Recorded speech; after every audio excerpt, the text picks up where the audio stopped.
Mr. Chairman, and on behalf of the Florida Space Coast and the tens of thousands of men and women who in Florida actually have dedicated their lives to advancement of this country's space program, I want to thank all of you for your service. Dr. Griffin, I'm going to go back to a few things that have bothered me since I've been elected here in this august body. I just have a few questions. They're going to be kind of quick because I want to stay within my 5 minutes, and you can answer yes or no, and you don't have to expound if you don't feel the need. But when you were administrator of NASA, did you or your deputies ever ignore one of the authorization bills?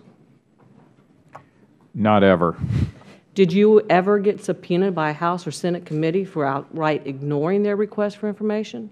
Well, no, ma'am. Were you or your deputies ever accused of sabotaging, or by a senator, of sabotaging a NASA project just because you didn't agree with Congress? Absolutely not.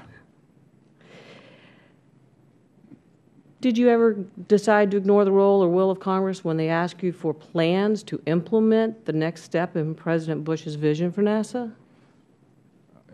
Again, no, ma'am.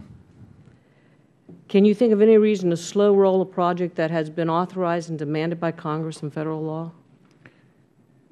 Well, if the chief executive doesn't want to do the project, then logically speaking, they will slow roll it because every 2 years there's an election and there's a chance to try again, whereas if you start a project, it becomes more difficult to cancel it. So if I didn't want to do a project and was a different branch of government, then yes, I might slow roll it. I'm not endorsing that, but if you ask me if there's a reason to slow roll it, that would be the reason. So can you think of any reason why it would be acceptable for a NASA administrator or his or her deputy to ignore Congress? It's not acceptable. Congress, I remind people frequently that they need to read Article 1 of the Constitution. Well, as you probably guessed, I'm kind of miffed at the fact that NASA has done everything in their power to slow us down. I know there was an authorization bill that was passed before I got here, and we are just now learning that they may have come up with a plan for the SLS. So I just was curious in past administrations how that worked. Well, ma'am, I would say when you say that the blame falls on NASA, I must with respect disagree. NASA is a federal executive agency and they work for the President. And they must follow the instructions of the President, and so the administrator really has no choice in this matter. So you believe that it was directed, he or she was directed? If the administrator is doing opposite to that, which the President desires, then he is mutinous, and so therefore one must conclude that the administrator is doing as the Chief Executive requests. Thank you. Dr. Zuber, you know, some have argued, and the President specifically, that there is no need for the United States to return back to the Moon. The argument has basically been there, done that, and you've heard that here today from people questioning that logic. Do you agree with this assessment? Do you think there's anything more that landing on the Moon could teach us? Okay, so first of all, I'll say that my mission Grail, which is en route to the Moon, and will arrive, the 2 spacecraft will arrive on New Year's Eve and New Year's Day of this year, was it's a NASA Discovery mission, and it was the highest rated proposal of the 24 proposals submitted, both science and implementation. So the scientific rationale was viewed by the scientific community to be the best among the proposals that were submitted during that round. So the science community feels that there was a compelling reason to return to the Moon. And you do also, I assume. Obviously. But let me give you an example of one of the many scientific questions that you could answer if you go back to the Moon. If you look at the Moon in a telescope, it's heavily cratered. It was bombarded by all the material that was left over when the planets formed. Okay? Earth used to look like that.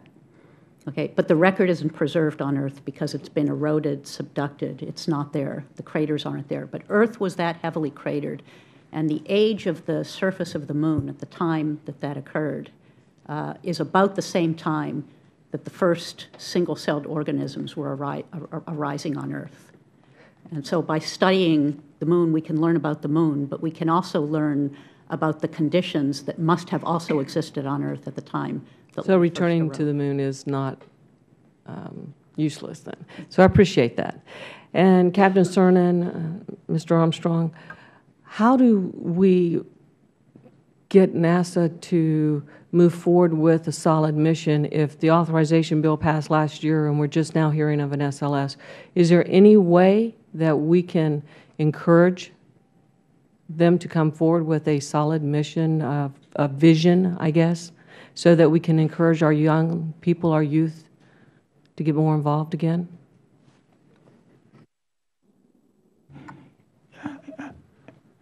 Boy, that's a tough one. You got to recreate a John F. Kennedy. You got to have his, you know, whether he was a dreamer, a visionary, or politically astute, we'll never know. He was probably all three, quite frankly, considering the times. I'd like to believe he was a dreamer and a visionary. I'll leave the politically astute go to history.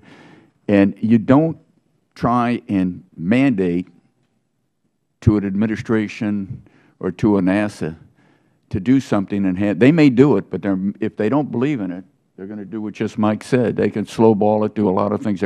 It's got to be, you got to have somebody, a commander-in-chief who is given the orders to move forward, to believe and commit himself and understand that this is one of the most important things this nation can do to maintain its leadership. And if you look at the cost versus other things where we're spending our money, Mike reinformed me last night, 15 cents for every American on this, in the country. 15 cents it costs to support NASA's budget. 15 cents per day. 15 cents per day, fine. You know, no one understands what 0.5% of our budget is, but people understand that we're spending more money to feed the cat and dog in this country than it costs me to support the space program. I guarantee you, if you put a little mark on that income tax thing and said, would you give 15 cents a day or $1 or $10 of your tax return to NASA to go back to the moon, I guarantee you you'd have enough money to go there and back twice. I just believe that. We just don't give our people a chance to express themselves because they don't know what it's for. They don't have that goal, that destination, that thing that's going to incite them, inspire them.